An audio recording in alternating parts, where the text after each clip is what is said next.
Welcome to episode 9 of my retarded internet vlog about internet dating. This is so fucked up. I'm like really thrown off because my computer keeps cutting out every 4 minutes whenever I try to record this. I think it's because that bitch he fucked gave him an STD or something. It's just so frustrating. But I'll just say right now, this is gonna be a bad vlog. Like, I'm tired, it's super late. Like, I don't even know why I'm still doing it. It's just gonna be like a normal vlog where a normal boring person talks about normal boring shit. I'm not gonna pull any like magical tricks out of my asshole. Like, this is it. So, anyways, hello ex-boyfriend. And by ex-boyfriend, I do mean you, computer. He's been sleeping on the couch. I've not been putting out. But, you know, he has the camera, so what can I fucking do? But he'll pay. He will pay for this. So anyways, this episode is basically about, like, how lame and depressed I'm feeling. Like, today I was talking to my psychiatrist, and I was telling him about my neighbor who I was talking to yesterday. And my neighbor told me that I inspired her to go on Match.com, and she found this great guy who she's dating, she's like falling in love with. So I was telling him how like dykey I felt and bad about myself, and he was like, well, you're not trying. Like, you just respond like to crazy guys that you can make fun of, you know? It's not like you're actually trying to have a boyfriend. So stop complaining. Shut the fuck up. My psychiatrist is really good. He's got like really good aphorisms. Like, he says things like, you have to take the fig leaf off your face before you take it off your genitals. I love that one. But anyway, he asked me to make draw a picture of the person that I wanted to be. And this was it. Whoops, it's upside down. It's a girl on a settee reading a novel in a beautiful home. So anyway, I've been a bitch. I have sinned. Last night, this super duper lame dude emailed me, and it's like, who cares? He's a lame guy, whatever. But of course, I had to spend like a long time just like free writing this super long bitchy email back to him. So I'm just gonna read it to you, and you're gonna be bored. And some of it's funny, but most of it's just bad. But here's what he says. Okay, about my life and what I'm looking for. I want a girl whose attractiveness increases by every smile. I want a girl with beautiful hands and soft, pouty lips. I want a girl who, while in the shower, I can open the door and make requests. Like, for instance, sing me a Bob Marley song. It'll be off key, but I'll still like it. If you walk into my apartment and spend a solid 15 minutes by my bookshelf secretly hoping we date so you don't have to purchase your own Barnes & Noble's Reader's Advantage card, that would be great too. I want a girl who writes letters, beautiful ones full of imagery and poetry, so she can better appreciate it when I leave little notes in her pocket. I want a girl who will let me put socks on her cold feet as we picnic on the hardwood floors. I want a girl who can enjoy humor. A girl who doesn't mind the lowbrow stuff, but can see the humor in the highbrow stuff and everything in between.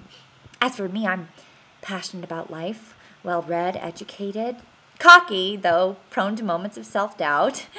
I like minimalism and discussing, not arguing, politics. Oh yeah, and be perfect. Just kidding! Okay, so there's the bitchy email I wrote back to him. Oh, picture! Okay, this is the best picture ever. It's really tiny. It's a picture of him, like, licking a bowl. Like, licking food out of a bowl. I don't know why the fuck he would put a picture like that in there. Here's my really long email. I apologize for the length. And for the stuff that's not funny in it. Okay. I want a guy whose attractiveness increases with every breath he takes. I want a guy with big hands and sunburnt lips. I want a guy who, while in the shower, I can open the door and make requests, like, for instance, that he'll transform his penis into a muted trumpet and play the melody of Sweet Georgia Brown and then improvise a ditty while I hum the bass line with my clenched anus. He'll be off key, but I'll like it. If I walk into his apartment, I want to spend a good solid 15 minutes investigating his place with tongs, latex gloves, and a black light, secretly hoping I won't find cum anywhere so we can date and I won't ever have to purchase my own Barnes & Noble Reader's Advantage card or ever have to go to the grocery store for food or toilet paper or ever have to pay rent ever again. Oh, and about the groceries, would you just put snacks in all caps on your grocery list, because I'm really into snacks right now. Like, I would say Gushers, Pop-Tarts, pizza bagels, mini Eggo waffles, like Capri Sun, you know, all that good shit. Yeah, I've just been snacking like crazy since I started taking Ambien. Yeah, my 3 a.m. Ambien raids are seriously not fucking funny. Like, this morning I woke up and I was like, who the fuck ate all the bundt cake? And then I looked down at my nightgown, and it was covered in crumbs, and my hands were all greasy, and my face was all, like, fucking greasy and nasty. And, I don't know, I'm pretty sure I also downed 2 sticks of butter. My Montezuma's revenge today was just horrible. I nearly blew out my lower intestines. You know, I'm pretty sure I was pissing blood out of my asshole at one point today. And I was just screaming on the toilet, and my diarrhea sounded just like a waterfall coming out of my ass. And I didn't know how it was possible that it was still going so strong for so long. It was like straight 30 seconds of ceaseless waterfall noise. Like, how did I possibly have that much shit in my body? Like, I really just don't get it. But the human body is amazing. I want a guy who writes letters. Beautiful ones, full of imagery and poetry, so he can better appreciate it when I leave notes in his pockets. Notes like, Mindy's such a slut, she sucked Kyle Carlson's dick in his Beamer and hit her head on his steering wheel. Picture? Or notes like, meet me after G period on the path. I've got the Mexican loco weed, man. You'll be so fucked up, you'll be eating diapers out of the garbage. I want a guy who will put socks on my cold, web feet as we picnic on the hardwood floors. I want a guy who can enjoy humor, a guy who doesn't mind the lowbrow stuff and can see the humor in the highbrow stuff and everything in between, like the middlebrow stuff, like not stuff about farts and queefs, but not like Jonathan Swift either. You know what I mean? Like somewhere between taking a shit in a drawer and Judi Dench telling a joke at the Oscars. As for me, I'm self-consciously cocky, though prone to moments of self-doubt. I love minimalism, and I like girls that wear Abercrombie & Fitch. Oh, and yes, please be perfect. Just kidding. I mean, well, just as long as you, I'm sure you're great, but, you know, just as long as you do the sock picnic thing and, you know, like pay for my rent and buy pizza, bagels, and all that other shit. No, I like you just the way you are. You're going to be great. You're going to be great. Okay. Love, Dana. Okay, so that's my pathetic, bitchy email. The quote of the day is,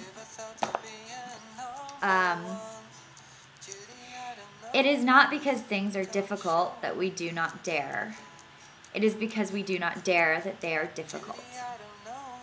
And that's Seneca. And this episode is brought to you by best antidepressant in the world, Wellbutrin.